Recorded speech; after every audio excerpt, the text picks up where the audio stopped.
How's it going? It's me, Old Man Londre. I got a level with you. This is probably going to be the least popular video that I ever have or ever will upload to YouTube because the underlying thesis of this video essentially boils down to one request. Can we please collectively figure out how to criticize people, even the worst people like Kanye West, without being complete inconsiderate assholes when it comes to any mental health issues that they may be dealing with? I know a lot of you already are freaking out, and I know a bunch of you aren't going to like this request because honestly, where's the fun in being even marginally responsible and maybe even a little restrained? But hey, as I've said before, compared to most of you, I'm an old geezer, and therefore it is my solemn duty to poop on your parade.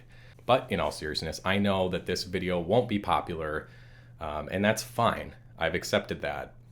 But for reasons that I'll be explaining in a moment, I still felt like I had to record it and upload it anyway. And I sincerely hope that you will do your best to reserve your judgments until the very end of this video and after watching the entire thing with an open mind. Okay, let's get this over with. Ever since the release of my last video about Nazi light Lauren Southern, I've wanted to make a very different kind of video. One about how routinely in the online political spaces that I find myself spending time in, the mental health struggles of others is used as a weapon to silence, mock, and discredit people. Disorders like autism and schizophrenia have now replaced the word as the go-to phrases used to describe anybody with whom you disagree or who might just explain things a little bit differently than the way that you would. And unfortunately, actually, the word retard has also seen a sudden resurgence in usage and acceptance after more than a decade of being essentially blacklisted from the English lexicon. But perhaps worst of all, and certainly most personally bothersome to me, despite there being a steady increase in suicide rates over the last 2 decades, it's now become completely acceptable to encourage anybody you dislike or just ticks you off to go and kill themselves. I say this is the most personal to me because while I'm not schizophrenic or autistic, although I have plenty of friends who are, for the last few months, I've been constantly battling recurring intrusive thoughts that I should do that. That maybe my family and the world would be better off if I just killed myself. Now I'm glad to say that obviously I'm still here and I haven't actually made any attempts at suicide, but there certainly have been days where I've been really close. And possibly close enough that if I heard somebody tell me that I should, I don't know what I would do. But what I do know is that I'm not alone in feeling this way. There are a lot of people out there who are right at that edge. And all it sometimes takes to push somebody over the edge or pull them away from it is one person going out of their way to say something loving or hateful. I wanted to make for some time now a video that looked at how incredibly pervasive this kind of degrading and dangerous language and mentality has become in the online left political spheres, and how this trend isn't contained to liberal creators or leftist creators. They all engage in this stuff to varying degrees. I wanted to make a video about all this stuff and also try to do that in a way that acknowledged that I really don't think that any of the people using this kind of language are necessarily doing so with the malicious intent of endangering anybody or with the intent of further stigmatizing mental illness. But instead, it's usually just a matter of carelessness and often cluelessness. And I think that that is something that we really need to talk about and work on. But then, unfortunately, shortly after my last video came out, my own mental health took a dramatic turn for the worse. It came seemingly out of nowhere and without reason, and as a result, I could barely leave my bed for weeks, let alone bring myself to write an entire script about such a difficult topic. And when I say that things got exponentially worse, I mean it. I started to become afraid of myself because I could feel myself changing in a way that made me fearful for what that might mean for my family, never mind what it could mean for me. For the first time in my life, I wasn't responding to depression with feelings of endless sadness. I was responding by becoming an angry person. And that's never been me. I've never been an angry person. And all the while, I knew I shouldn't be feeling that way, but I couldn't help it. And so as soon as I noticed these changes happening in me, I contacted my doctor and my therapist and immediately got connected with an amazing psychiatrist at the Mayo Clinic in Rochester, Minnesota, where I was quickly diagnosed with post-traumatic stress disorder, major depressive disorder, and general anxiety disorder. That psychiatrist also helped me explore some fairly extreme treatment options because, unfortunately, my depression has been so severe and unresponsive to your run-of-the-mill therapy treatments or any of the different antidepressant regimens I've been on. I've tried all the standard stuff and it hasn't been working. So we discussed some pretty extreme options. And all while this was going on, I was also becoming more and more aware of how mental disorders were being used by supposedly progressive political content creators as glib insults and throwaway jokes.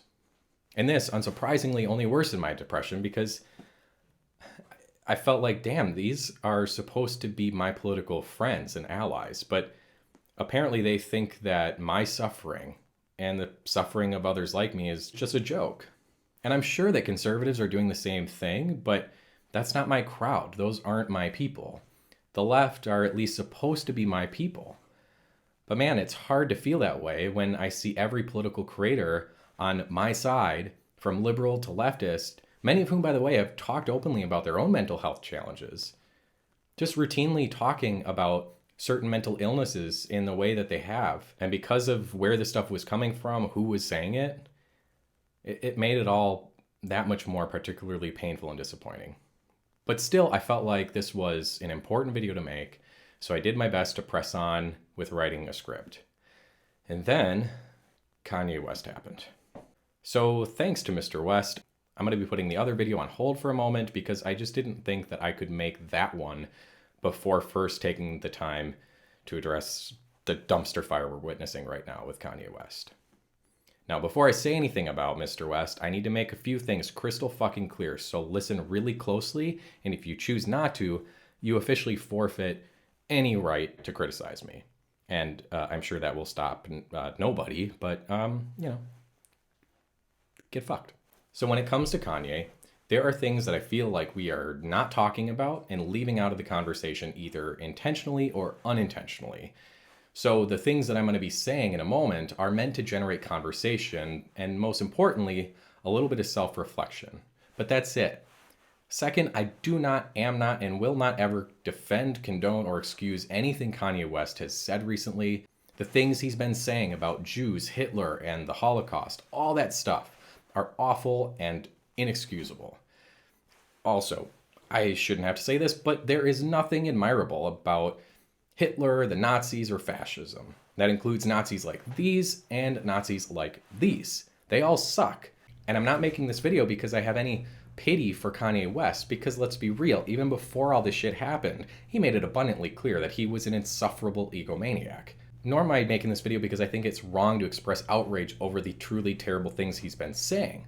Instead, I'm making this video for all the people out there who, like me, are struggling with mental illnesses and frankly have been hurt and will be hurt thanks to the way that the world has responded to Kanye West's recent horrendous behavior and the way that they have brought his mental health into it in the most destructive and degrading way possible.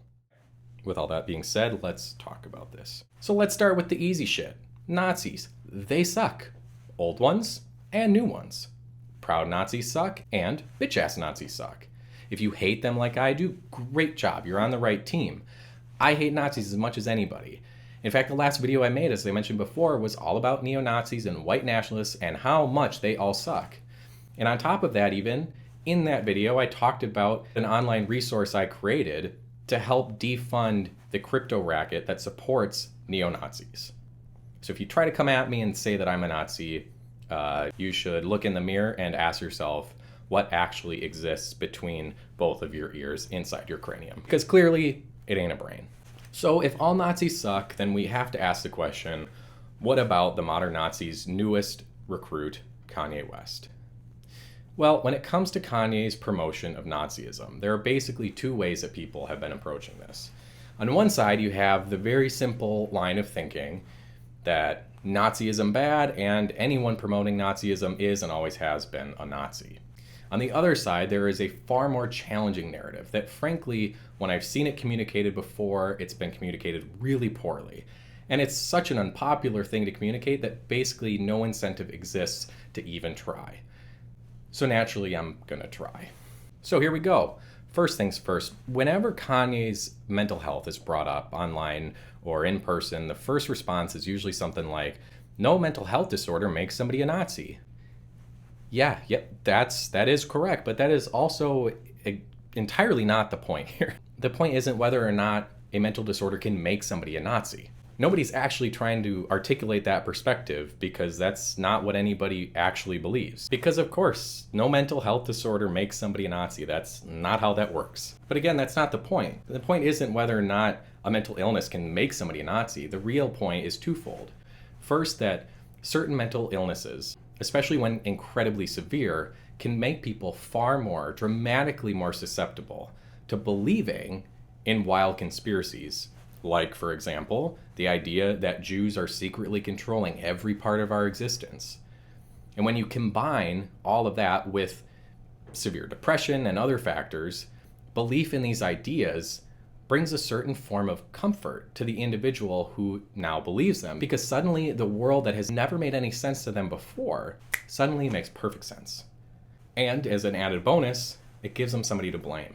Additionally, let's just look, for example, at people with schizophrenia. They are far more likely to, frankly, say things that just are not them. But because they're having this incredible psychotic break, it sure seems like it's them because to them it is them. They truly believe it. But we know that it's actually not them.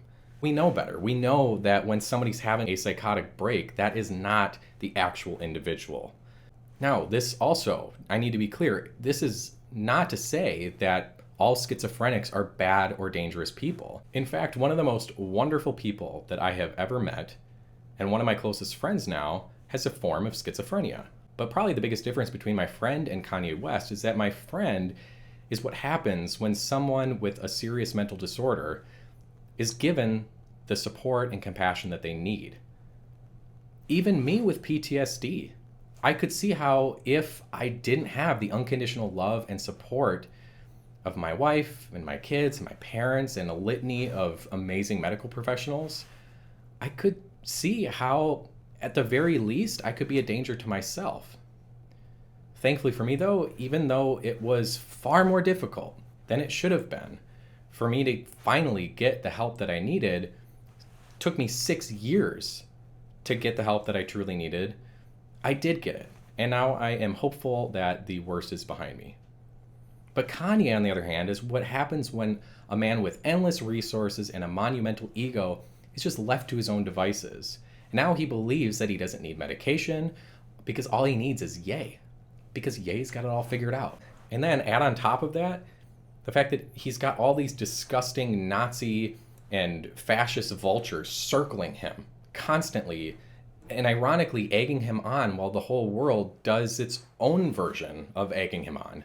Ye is also an example of what happens to someone who experiences a major psychotic break and has no one around him who actually loves him. You know there's nobody around him who loves him because if that were the case, if he did, he would have been institutionalized a long, long time ago. So absent that kind of unconditional love and support, what does he do? He turns inward to the one person he can always count on to be there for him and give him unconditional love, which is himself. And for somebody like him, that is incredibly dangerous. And then there's this question that's brought up of maybe he's always held these beliefs, but now he's just letting us see it.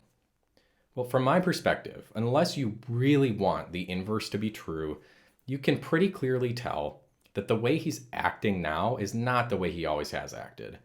You can look at his past behaviors, his old music, and it's pretty easy to see that there is a easily trackable progression of various mental diseases. But unfortunately, most people just can't be bothered to make that sort of consideration.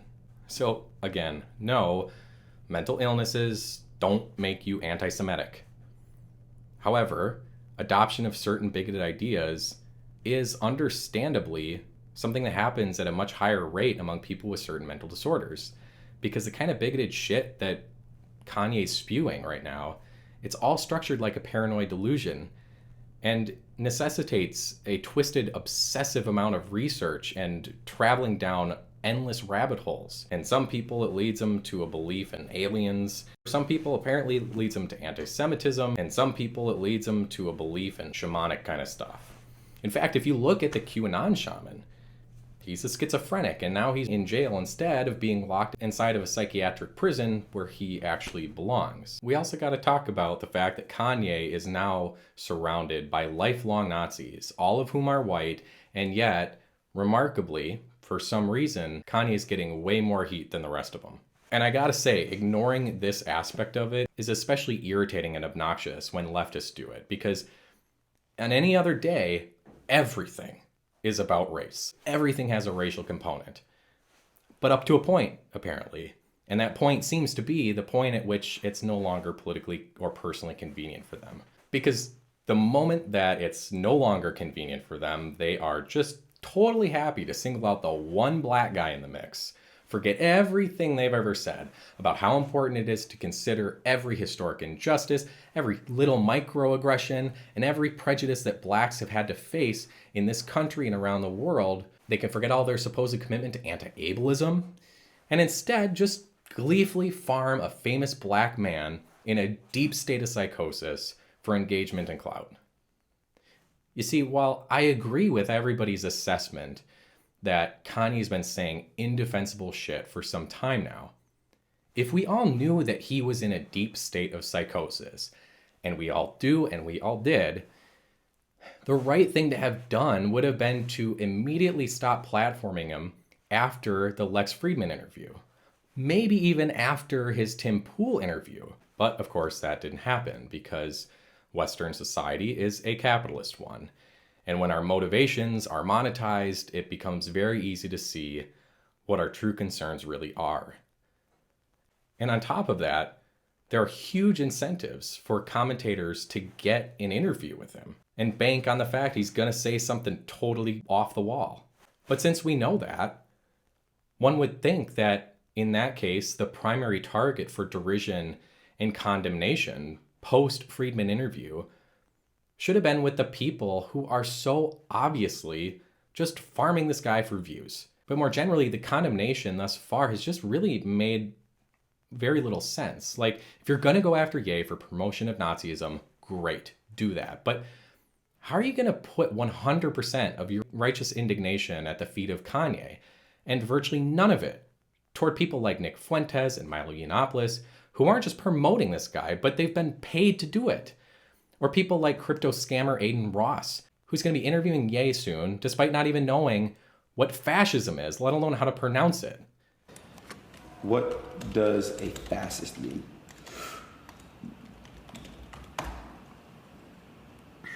It means you are a far-right authorization ultra-analyst, political ideology movement characterized by dictator leadership, centralized autocracy, militarism, forcible suppression of opposition. So I don't know what that means, bro. I swear to God. I don't know what the fuck a fascism is. I don't know what the fuck that is. Benito Mussolini and Giviante Gentile and Jason Stanley. Like, who the fuck are these people, bro? Never heard of my fucking life. Why do you think that he's interviewing him? Ye's gonna continue to say horrible things. We all know that. And everybody says that they wish that he wouldn't keep saying those things. Yet that's demonstrably false. And I think that we need to talk about that. And then there's people like Gavin McGinnis and Alex Jones who want to have him on so that they can look normal and sane sitting next to somebody that they know is going to say truly awful shit.